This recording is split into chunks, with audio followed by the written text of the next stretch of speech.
It turns out Saddam Hussein did possess a weapon of mass destruction, and he used it in a slaughter that few people have heard of until now. After the Gulf War in 1991, Saddam spent untold millions on a weapon designed to exterminate an ancient civilization called the Medan, also known as the Marsh Arabs. They lived in Iraq between the Tigris and Euphrates rivers, where many biblical scholars place the Garden of Eden. But if this was the place where man fell from grace, Saddam showed just how far man can fall. In a spectacular feat of engineering, he used water in a strike against his own people that not even an atom bomb could match. Recently, we journeyed there with an American engineer who's resurrecting this magical land that was turned to dust by Saddam's secret weapon. We are now officially inside the marsh. And you can see the reeds getting denser and denser, taller and taller. Azam Alwash grew up in the water world that the Greeks named Mesopotamia, the land between two rivers. I got to tell you, this is not like any part of Iraq I've ever seen before. Right? I mean, when you say Iraq, it's a desert, right? It's burning oil. Hey, it's magical is what it is. This is magic. It's been more than 30 years since he pushed through the reeds with his father, who ran the irrigation office here. So I have very warm memories of this place. In 1978, Alwash left to study in America and became a partner in an engineering firm. I achieved the American dream, Scott. You'd been living in the United States for 25 years. You're an American citizen. Yes. You married an American woman. Yes. Your children are as American as they can be. And I'm as American as can be. Why did you imagine going back to Iraq after the life you had built? I realized at some point in time that money and success and the American dream is not everything. Working on passion, on something that drives you, is everything. His passion is a world where Mother Nature meets Father Time. It's the cradle of civilization outlined by the Tigris and Euphrates, the likely birthplace of agriculture, the written word, and the wheel. But once the ancients set civilization on its course, the Medan stayed behind. Their villages are primitive. They weave a life out of the reeds of the marsh. They bind them into homes, feed them to their water buffalo, and burn them to bake their bread. There's not much in the way of electricity, education, or health care. But elders like Sahi Saleh told us they did just fine until 1991, when they suffered their own kind of Holocaust. That was when the U.S. and its allies invaded southern Iraq to throw Saddam out of Kuwait. But there's another way for the bloodshed to stop. The elder President Bush urged Iraqis to overthrow their dictator. To take matters into their own hands. The Medan and other Shiites in the south supported an uprising to topple Saddam's regime. The marshes, known for ages as a smuggler's paradise, turned out to be a perfect place for the rebels to hide, with their endless maze of waterways like these on the Iranian border. But in 1991, when the Allies withdrew, Saddam turned Eden into hell. The United Nations Environmental Program called it the biggest engineered environmental disaster of the last century. Saddam tried to wipe out the Marsh Arabs by destroying their world. He built 6 canals to divert the waters of the Tigris and Euphrates out into the desert and the Persian Gulf. In a 5-year project, he drained 90% of the marshes, an area of more than 3,000 square miles. As an engineer, I'm telling you, drying up the marshes is definitely not an easy task. It's a monumental engineering project. He put every piece of equipment available in Iraq under his control at the services of the projects needed to dry the marshes. Saddam was using water as a weapon. You know, the world was looking for weapons of mass destruction, and the evidence was right under its nose. This is a Medan village shot by National Geographic in the 1970s, when the marshes were the Middle East's largest wetland. And this is what most of the region looked like after the man-made drought. Hunter LZ, War Dog 1-2. To get a sense of the scale of the engineering project, we went to have a look with the Illinois National Guard's 106th Aviation Wing. Maintain 200 feet. That's one of Saddam's canals, designed to capture the water, carry it past the marshes, and dump it in the Persian Gulf.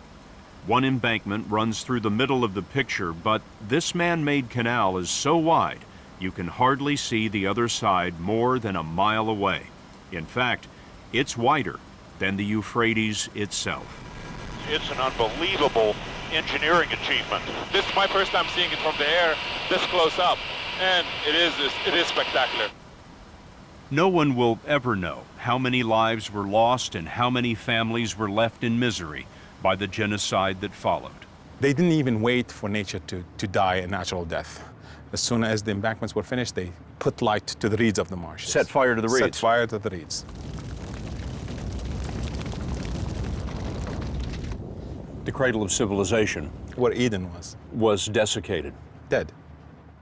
بالانتفاضة بعد 91 We met some of the survivors, like Sheikh Hassan, returning to the rubble left by Saddam's army.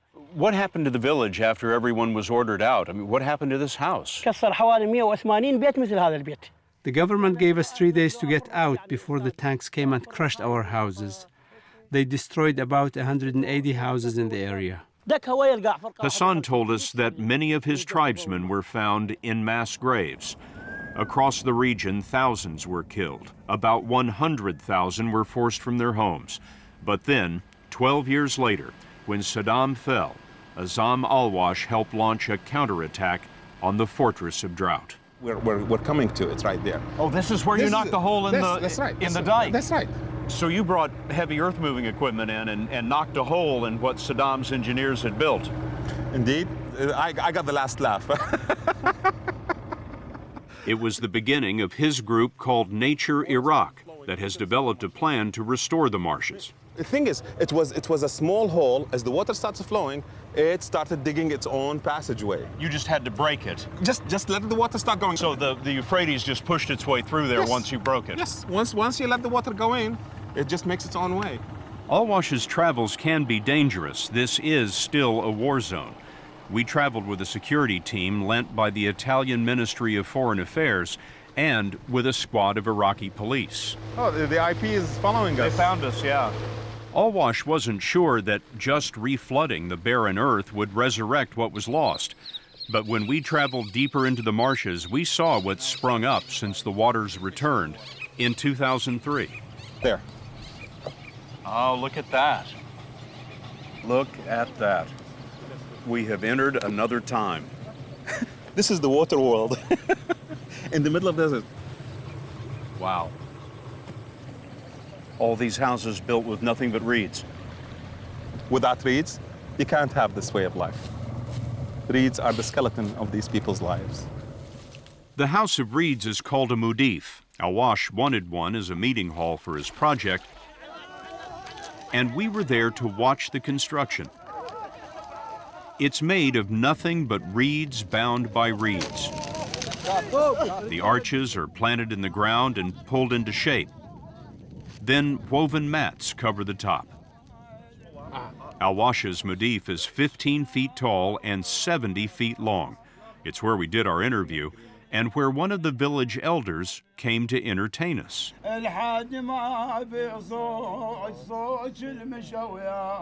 Have a look at the mudif and compare it to this 5,000-year-old carving. Turns out, they do build them like they used to. Near the marshes, the Sumerians erected this temple at the city of Ur. The Sumerians thought the marshes were so important, they wrote a story about them. The story goes that the gods grew angry at man, so they sent a deluge to cover the earth. One of the gods thought that was a terrible idea, so he warned one man to build a boat and save all the animals. The people of this region came up with that story hundreds of years before the Old Testament gave us Noah. The city of Ur is said to be the birthplace of Abraham, the father of Judaism, Christianity, and Islam. Now his descendants are returning to a life that he might have recognized. This cluster behind us is a cluster of about 3 islands built by generations, over generations. Dirt, reed, dirt, reed. Every time it settles, they add a new layer. And that's how they make their islands. Yes. That's the Sumerian creation story, that God laid down reed mats and created man and created the world. Indeed, exactly. They took it from their lives, and of course the gods live the way they do, and this is Eden. What's happening now is sort of a second creation story. Thousands of marsh Arabs have returned to this land since the reflooding began, and the Medan are rebuilding their islands with a few changes that Abraham would not have imagined. These people are restoring the marshes not because they're tree huggers like I am. They're restoring the marshes because they are trying to live. It's not because they love the birds flying or the reeds look nice. It's about livelihood. We saw that when we came up on a reed market.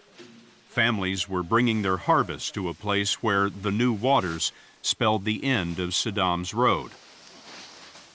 What is your hope for this place? My hopes. I see the marshes as a destination for ecotourism. I see the marshes as a destination for archaeological tourism. But that's a very nice picture. But this is a country at war. Yeah, okay. So the war is not going to last forever. If you're going to dream big. It's free. Alwash is lobbying Parliament to make his boyhood home Iraq's first national park. But no matter how big the dream, the marshes will never be what they once were. Upstream, as far as Turkey and Syria, there are more than 30 dams diverting water. There's a serious drought right now, and oil has been discovered here. Exploration will surely follow. Still, about 30% of the marshes have been reflooded. The land of civilizations past has a future again.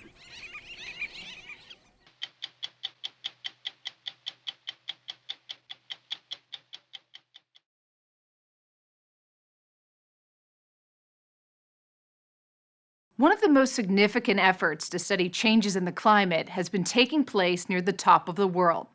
It's a place called Petermann Glacier in Greenland, one of the largest glaciers in the Arctic Circle, and a glacier that has experienced dramatic melting. It is a harsh and dangerous environment, and it has drawn some of the world's leading climate scientists who are only able to work there a little over a month a year. We wanted to see how that work is proceeding, how they're able to move equipment and people in such a hostile place, and what they've discovered so far. So we went to the top of the world to find out.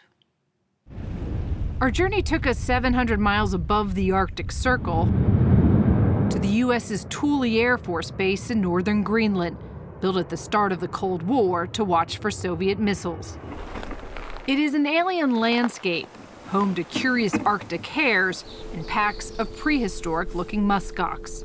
From there, Hi, I'm Sharyn. Welcome to Greenland. I'm Malik. We flew even further.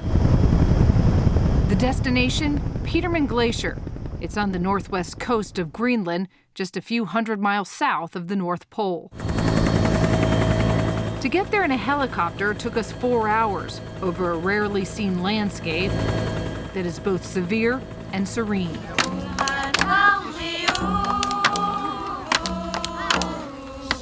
The last town we'd see was Qaanaaq, with 700 residents and more huskies than people. Locked in by ice 9 months of the year, villagers have always hunted seal and narwhal to survive. Greenland is 3 times the size of Texas, and 80% of it is covered in ice. But it now loses more ice than it gains in snowfall every year. We saw evidence of the imbalance everywhere. Blue gashes across the ice, rivers of rushing meltwater, and the occasional thunderous crack of icebergs dropping into the sea. We still had 300 miles to go and stopped twice to refuel along the way. These barrels were left behind for us by the scientists who made the trip to Petermann Glacier 3 weeks earlier. This is the ultimate self-service gas station. The middle of nowhere. And this will keep us going for how much longer? Yeah, we can fly 2.5 hours. Our pilots, native Greenlanders, kept a rifle nearby at each stop to protect us from polar bears. Have you seen polar bears out here? Yeah, a lot. So now it's ready. Now we're safe. Finally, we arrived at Petermann Glacier. There's the camp. And spotted the ice camp below. Great to see you. So who did you upset to get put out here? Oh no, the gods. Keith Nichols is an expert in drilling in remote places. And in terms of remote, this would be really hard to beat. It feels like you're on another planet. If you could take a walk around here, you could be expecting Scotty to beam you up. I mean, it is extraordinary. Nichols and a team of scientists were drawn to this remote sliver of Greenland, in part by these satellite images. In 2010, a chunk of ice 4 times the size of Manhattan broke off. Then, 2 years later, another large chunk came down. The glacier has receded by 20 miles in 5 years. Nichols and his team are trying to drill beneath it. This is a lot of work in difficult conditions. What do you hope to learn? What we're trying to learn is how the oceans are interacting with the ice, how they're melting it. We're trying to predict how in the future that melting might change. To drill through the ice, they heated meltwater from the glacier to make a hot water drill to pierce through the 300-foot thick ice. There has to be serious challenge to running equipment like this in this kind of weather. The biggest challenge is we've got water and it's very cold. So if we have water freezing in hoses, that can be devastating for the project. This is the moment the coring machine struck the bottom of the sea floor. A half-mile beneath the ice, they made history. It was the first time anyone has ever collected sediment from beneath the ice shelf in Greenland. The ocean beneath ice shelves is probably the least accessible part of the world ocean. And just getting access to that is a triumph, frankly, as far as we're concerned. The ice shelf extends out from the glacier and floats on the ocean. They believe it acts like a dam, holding back the ice from sliding into the sea. If it goes away, sea levels go up. Is there a sense of urgency in the work that you're doing? So sea level rise is the big question that we're trying to get at. And Petermann Glacier, this experiment here, gives us an opportunity to get at those processes, to try and understand the basic physics as to how that can happen. Our visit to the ice camp was cut short. Our pilots warned us something called ice fog was moving in and could strand us here for days. We hightailed it back to the helicopter, heading to another outpost of the expedition, what the scientists call Boulder Camp, set up on the edge of Petermann Glacier. Sean Marcotte and a team of geologists have been here for weeks, gathering samples from rocks. So this was probably deposited when the ice was maybe a few hundred to a few thousand feet thicker. And when it was deposited, you're probably talking about maybe 500-600 feet of ice above us. Above where we are. Above where we are now. Petermann would have been much larger, and it would have been dropping these rocks all over the surface. To the person at home who's looking at you guys just chipping away at rocks and going, why should I care about this? We know that if you warm the planet up, the glaciers respond, they melt. The question is, at what rate? How fast is that going to happen, and where is it going to happen, and where are the most vulnerable spots of this ice sheet? To understand all of that, you have to understand how the ice sheet, what controls an ice sheet. We need to understand this glacier so that we can provide a better prediction for the larger ice sheet. That matters to us because of sea level. If these glaciers can respond dynamically, then we should all be concerned because that can create dynamic changes in sea level and flood infrastructure. And we need to know that for planning for the future. We camped out next to the scientists. With 24 hours of light, we slept in these tents under the midnight sun. In the morning, we were shuttled out to meet the Odin, a Swedish icebreaker making its way around Petermann Glacier. The Odin supports the scientists on land and acts as a floating laboratory. Named after a Norse god who relentlessly sought wisdom, it's home to more than 50 climate scientists from around the world with similar convictions. Their work is funded mostly by the Swedish government and the U.S.'s National Science Foundation. Larry Mayer is one of the geologists on the Odin.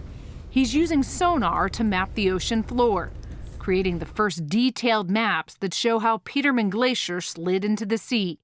You can see it, like skid marks of a car at an accident scene. Yeah, the ice went here and the ice went there. And we can see, no, it stopped here. How much of the world's oceans have been mapped with this kind of detail? Oh, probably on the order of 6 or 7%. Very, very little, yeah. You can only make the trip to Petermann Glacier a few weeks each summer when the ice melts enough to allow passage. You can see those blocks of ice drifting by. Expedition leader Alan Mix is running the ship's coring operation, trying to grab sediment from the sea floor. It's actually our coring site right now is under that block of ice, and we just can't get there. So we're trying to drift with the ice and just sort of sneak up on it gently. It's hard to sneak up on anything in an icebreaker. The Odin doesn't so much as sail as it does smash the ice like a 13,000-ton hammer. Once in position, they throw something called a piston core, like a dart, at the bottom of the ocean. Oh, that doesn't sound good. After multiple attempts, Go to the next one, but we'll hit it with a gravity core. a core sample like this is collected. Inside the ship's lab, the multi-year process of investigating those cores begins. What's your best guess? How old is this? So the base of this core probably is no more than 10,000 years. Ann Jennings is with the Institute of Arctic and Alpine Research. She says each core holds clues about Petermann Glacier's past. Well, we didn't really expect to find things living under the ice shelf, but we have. What have you found? This one we found is called Cibicidoides wooler-storfi. It has a big name for a little bug. Easy for you to say. It looks like a little seashell. And it is a seashell, but it's a single-celled animal. That single-celled animal, like all living creatures, is made out of carbon, allowing scientists to determine when it lived. Which tells you what? The age of the sediments. So we can take then the depth scale here and convert it to age. And then we can say, when did the ice retreat? How quickly did it retreat? Was there a lot of meltwater coming out? You can get all that from what looks like mud. Yes. After a week in Greenland, we headed home, but the scientists kept working, taking advantage of the final days of the short Arctic summer. The 66 core samples they collected during their month at sea will be studied by scientists around the world for decades. This is the largest core repository in the world. Peter Domenical is a paleoclimatologist at Columbia University. He says the cores collected in Greenland are like a black box of the Earth's inner workings.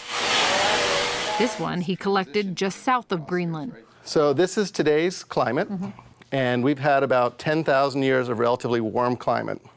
And then we go 10,000 years in the past, boom, there's the last ice age. This is when Long Island was formed, when Cape Cod was formed. You can go on and you can just find this color, and this is filled with these rocks, what we called ice-rafted detritus, until this period, when, whoa, there's another warm phase, and then another cold phase, and then another warm phase, a short cold phase, a longer warm phase, and then boom, another ice age.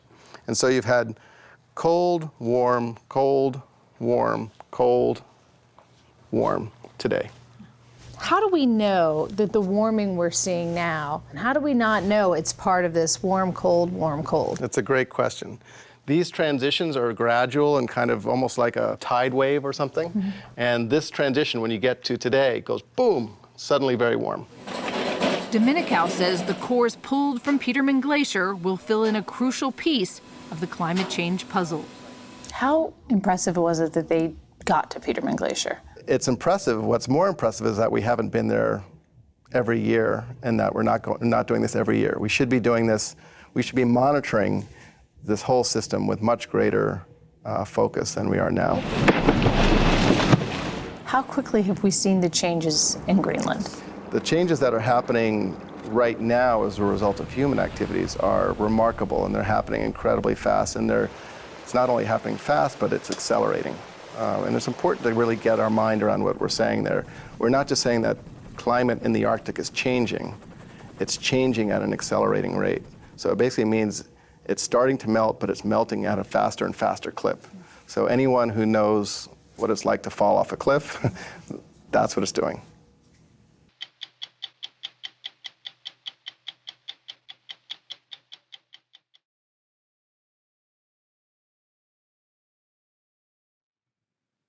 We're about to visit a place few people have seen firsthand, the Vatican Library, a vast collection of historic treasures beyond compare, founded over 5 centuries ago when Europe was coming out of the Dark Ages, a period of so-called humanism, when the Catholic Church was open to new ideas in philosophy, science, and the human spirit.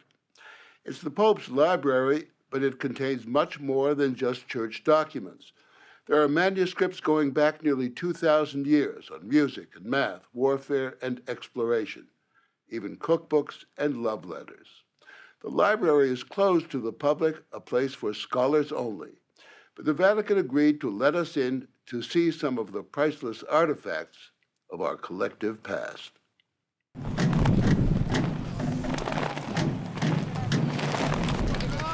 Welcome to the 15th century. In Rome, turn a corner and you bump into antiquity, a delicious mixed salad of present and past. We arrived at the Vatican to find a medieval costume parade in progress. What better way to begin a trek through history? There's about 2 million printed books. 2 million printed books. And inside the library, the past surrounded us again as we were shown the magnificent building and its riches. This is the Urbino Bible. For instance, this spectacular Bible commissioned in 1476 by the Duke of Urbino. Who wanted to have a very fancy Bible. Well, here you go. And this is what he got. Library curator Timothy Jans tells us the Bible took years to make by hand, letter by letter, picture by picture. Decorated with real gold. It's just one of the library's 80,000 handwritten manuscripts from the ages before the printing press. Add to that those 2 million or so printed books, Christian and pagan, sacred and profane, in virtually every language known to man. There are thousands of prints and drawings, windows on the past, Questa è una moneta papale. and a huge collection of ancient coins. This was the money of Palestine 2,000 years ago, including the kind of silver coins Judas was said to have been paid to betray Christ. Here is a map of the world drawn 50 years before Columbus. At its edge, the Towers of Paradise. And an immediate bestseller, Columbus's description of his voyage to the New World, published in 1493. In a certain way, the library is kind of the attic of Western civilization. It's so true, and it's like many attics. You know, you put things up all the time, you keep on pushing over boxes to make space for more things. Father Michael Collins is an Irish priest who's written extensively about the Vatican, where the library's shelves, if you put them end to end, would stretch for 31 miles. Is there anyone, any single person who really knows what the library holds? Nobody knows exactly what's there, because it would be impossible for the human brain to understand, to remember the titles, who wrote it, when they were written. It is quite a treasure of the humanity that you have here. Monsignor Cesare Passini presides over the library. Its great hall, essentially unchanged over the centuries, is a picture gallery of antiquity. Saints, philosophers, and depictions of the great libraries of the pre-Christian world. Babylon, Athens, Alexandria, a shrine to learning and to books. There's one person who can actually take a book out of the library, correct? Yes, the Pope can have every book in the library.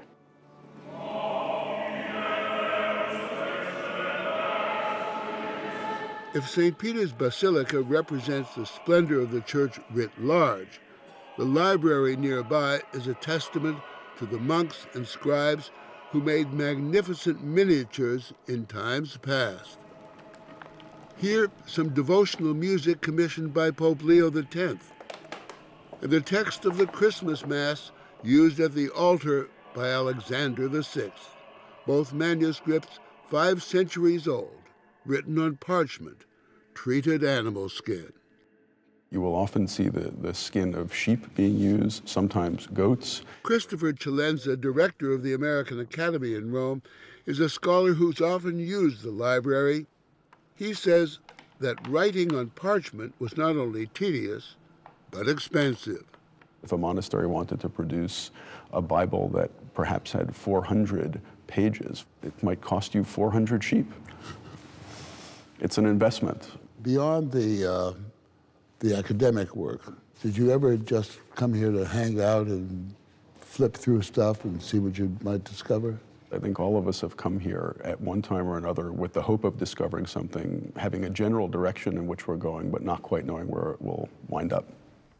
You might find, as curator Adalbert Roth showed us, drawings of a German jousting tournament in 1481, or an old cookbook telling us that Roman foodies in the 4th century dined on chicken, veal, seafood, pancakes in milk, and whipped pear cake. How to hack away at your enemy's wall. Or from an 11th century treatise on the art of war, a Byzantine soldier brandishing a flamethrower, something the Greeks invented 1,500 years earlier. Or Henry VIII's love letters to Anne Boleyn. The letters are certainly among the most bizarre and unusual letters you'd expect to find in the Pope's archives. There are 17 of them, handwritten by the King of England to the woman he would make the second of his 6 wives, and later have beheaded. There's the little heart. Henry signs his name with a heart, like a smitten schoolboy. He tells of his fervence of love, his great loneliness without her, wishing myself, he says, in my sweetheart's arms, whose pretty duckies I trust shortly to kiss. Duckies being a term in Henry's day for, well, use your imagination. What is that doing in the Vatican Library? We don't know how they ended up here in the Vatican. It may be that some spy, maybe one of my priestly predecessors, may have stolen these letters and brought them to Rome to present in the case if a trial was made for Henry's request for divorce. But the church refused to let Henry divorce Catherine of Aragon so he could marry Anne. He married her anyway, broke with Rome, and took control of the Church of England. The country was largely converted to the Protestant faith. This is one of the moments in the 16th century that leads to the fracturing of Christianity and to much of the bloodshed and the wars that especially the later 16th century was known for. As man explored the planet, a scientific revolution was also underway. By the mid-17th century, navigators had mapped much of the world in remarkable detail. Rio de Janeiro, Cusco, Mexico City. Galileo turned his eyes and his telescope on the heavens. Here, from 1612, are his drawings of sunspots. For his insistence that the sun is the center of the universe and the earth moves round it, the church branded him a heretic. The Pope at the time, Pope Urban VIII, who was a very good friend of Galileo, said to him, look, I agree with you, you're right, but I can't approve of this because I'm the Pope, and if I go against this, it looks as if I'm going against the Bible, and I'm going to shake to the foundation the belief of the world and the world's Christians, not just Catholics. Just 380 years later, in 1992, Pope John Paul II apologized for the Galileo affair. His successor, Benedict XVI, has sought middle ground in the centuries-old skirmishes between the church and science. In a recent sermon, he said, even the Big Bang theory of the creation of the universe is not in conflict with faith because God's mind was behind it. This is the tricky part. And backstage at the Pope's library, science is brought to bear on crumbling books as restoration workers deal with water damage, mold, and the ravages of time. It seems endless, this work. Yes, obviously. Angela Gaitan and the others go inch by inch, patching and strengthening ancient pages, scratching off paste put on by well-meaning restorers centuries ago, paste that's turning acid, eating away at the page. Mario Tiburzi seldom reads what he's repairing. It's too distracting, especially if the writer happens to be Michelangelo. When I work on the Michelangelo papers, it was the same that to work on Mickey Mouse paper. Mickey Mouse, huh? A difficult job may take months or even years, but consider the result. 1,000 years after us, I hope that they can read the same thing that we are reading now. The library's most valued documents go back almost 2,000 years, nearly to the time of St. Peter, the first pope whose tomb lies beneath the basilica that bears his name. Petru Episcopou. His letters to the faithful make up 2 books of the New Testament, and here is a copy, written in Greek on papyrus by one of Peter's disciples around the year 200, a mere century or so after his death. In the beginning, it was the Word, and the Word was God. And from the same period, the Gospel of Luke and part of the Gospel of John, also written on papyrus, venerated by early Christians in Egypt, preserved for centuries in a desert monastery. The bread for today give us. They contain the oldest known copy of the Lord's Prayer, so fragile we were only allowed to see replicas. That great treasure of papyrus, I think, is the most important treasure of Christianity. With our tour nearly over, it seemed as if the library's collection had come to life in the streets of the Eternal City. The centurions and crusaders, the centuries of faith and folly, time present and time past. Leaving the library, we thought, there's something almost magical to be immersed in this place, to breathe the air and touch the hand of history.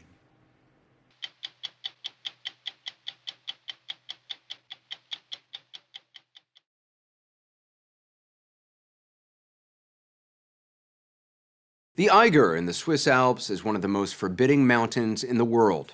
Locals call it the Ogre. And for more than a century, this monster of a mountain has attracted thrill seekers eager to risk their lives on its nearly vertical slopes. More than 60 climbers have frozen or fallen to their deaths. Now, a new breed of daredevil is taking on the Eiger, not by climbing up the mountain, but by plunging down it. When we heard that after years of planning, a new kind of descent was about to be attempted, we went to Switzerland to see firsthand something no one had ever tried before. At 13,000 feet, the icy summit of the Eiger is too steep and rocky to simply ski down. You ready? So JT Holmes is training in 3 extreme sports to rocket down more of the Eiger than anyone ever has.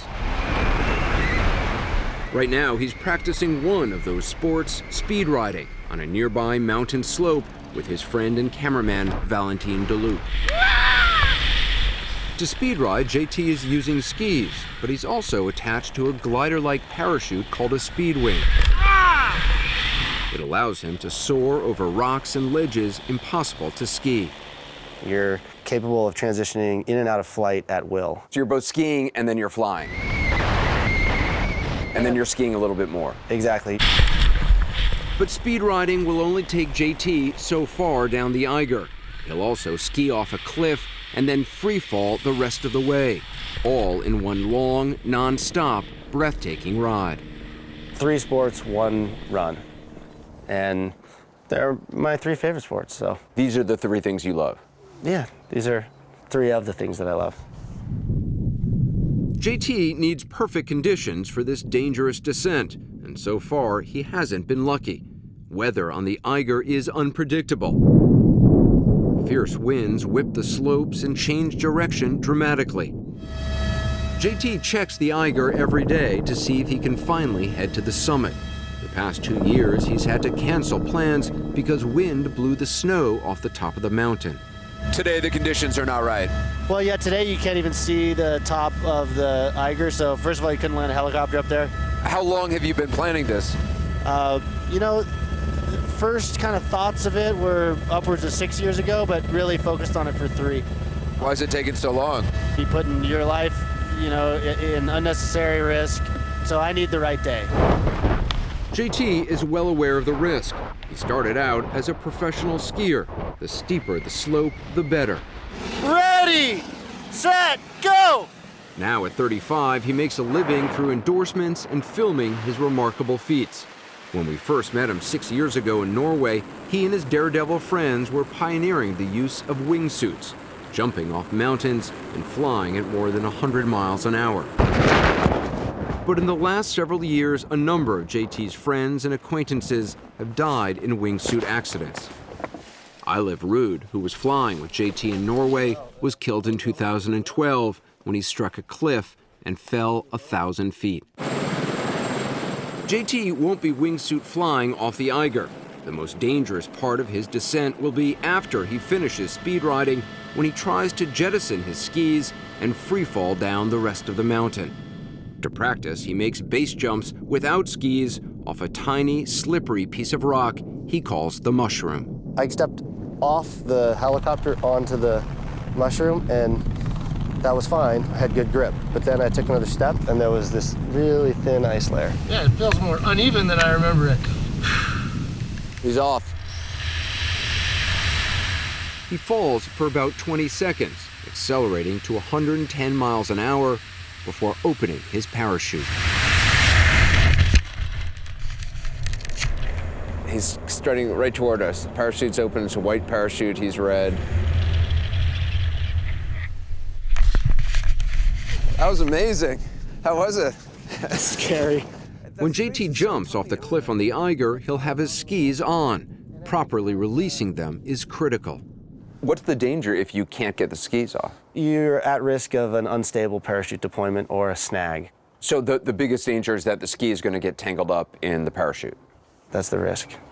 That risk is foremost in his mind because of what happened to his best friend, Shane McConkey. In 2007, JT and Shane started skiing off mountains, dropping their skis, and then flying away in wingsuits. It was a dangerous combination they found thrilling. Oh yeah, another wingsuit ski base. Here we go. But on this jump in Italy in 2009, Shane McConkey's ski release mechanism jammed. He couldn't get his skis to come off. He crashed into the ground at high speed and was killed instantly. That's how he died. His skis didn't come off. He couldn't get his skis off, struggled in his wingsuit, and crashed. When JT is training at the Eiger, he wears a t-shirt with a funny picture of Shane on it. This Eiger descent? Without his old friend there to help him, he's turned to new friends. Martin Sherman is an experienced Swiss mountain guide. They can change very quickly, from good conditions to really nasty. It can turn bad very quickly. Oh yeah, and then you're in trouble. One wrong step and you can plunge off. You're gone. Martin and JT are cautious and methodical, making numerous trips up the Eiger to plan in advance every part of the complex descent, particularly this spot where JT will jump, jettison his skis, and begin to free fall. You're standing there on the top of the mountain. What goes through your mind? There's two mindsets. You know, there's the Evel Knievel, which is kind of kamikaze, and who knows how it's going to work out, and will you hit the landing ramp or not? And then there's the James Bond. And Bond is composed and dialed, and he uses clever pieces of gear which he developed with Q to, you know, outwit his opponents and pull off tremendous things. Which one are you? I'm Bond. After days of waiting and years of false starts and canceled attempts, on this visit in April, the weather on the mountain suddenly clears. JT decides the time is right. He and his team take a chopper to the Eiger summit. I'm checking for landmarks on the way up and kind of confirming my line, my path of descent. So you already have a path of descent in your mind? It's something that's been memorized. The Eiger may be a monster of a mountain, but up close, the summit is shockingly small. Here, there is no room for error, no room for the helicopter. It's not big enough for the helicopter to actually land. It does what we call a toe-in, where it just puts its nose into the Eiger and it just hovers there. How big is the area that you're standing on at the top? The top of the Eiger is pretty small. There is no flat spot. You know, workable space is 3 ping pong tables. 3 ping pong tables? Yeah. That's it? Something like that, yeah. A mistake here, one wrong step at 13,000 feet could cost them their lives. JT and his team work for almost an hour. Wearing crampons on their ski boots, they dig trenches with ice axes so they won't fall down the nearly vertical slope. The surface is jagged ice, not powdery snow, and it can easily rip the speed wings. I don't like how these things grab the lines. They file down the sharp pieces of ice so they won't snag the speed wing lines. But the wind kicks up, and they have to quickly reposition them. JT decides it's now or never. Okay, you're good? Okay, 3, 2, 1, go! JT launches off the summit. Champion speed rider Valentin Deloup quickly follows, videotaping for us with a camera on his helmet. The ride of a lifetime has begun. That's when you turn your skis downhill. Now, doing that's very committing, because you point your skis down the Eiger, you're probably not going to stop till the bottom. One way or the other? One way or the other. JT uses the speed wing for much of the descent, flying over outcroppings of rock and icy slopes too steep to ski. He reaches an open slope on the Eiger's western flank and lands. He cuts loose his speed wing so it won't slow him down. Now he relies solely on his skis and skill. It's black diamond skiing. You're in a really cool place where few people have skied. Really what you're trying to do is just gather as much speed as possible and just propel yourself off the cliff. The cliff he'll ski off is coming up fast. This is the most dangerous part of JT's descent. There is no stopping. He completes a double backflip to stabilize himself, releases his skis, then free falls. His nylon suit is aerodynamically designed, propelling him forward so he doesn't crash into any rock ledges.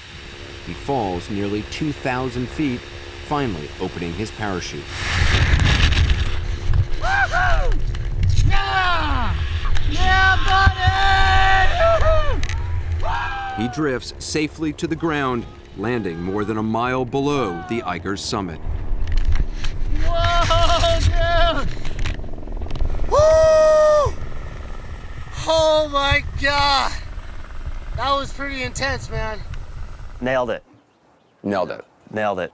I don't have words to describe how it felt to go and pull that off after so much time. And, you know, it's kind of a twisted style of having fun, but it was really fun. If you're too fast, it's a little just kind of scary. We assumed JT would call it a day after making it down the Eiger in one piece. But after catching his breath and repacking his equipment, he decides to head back to the summit and do the whole run down the mountain once again. 3, 2, 1, go! His speed ride off the summit goes perfectly. He flies over trouble spots and builds up speed as he approaches the cliff edge.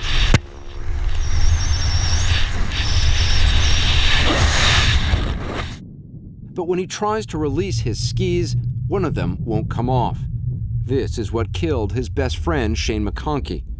JT struggles for several agonizing seconds, then finally manages to drop the ski.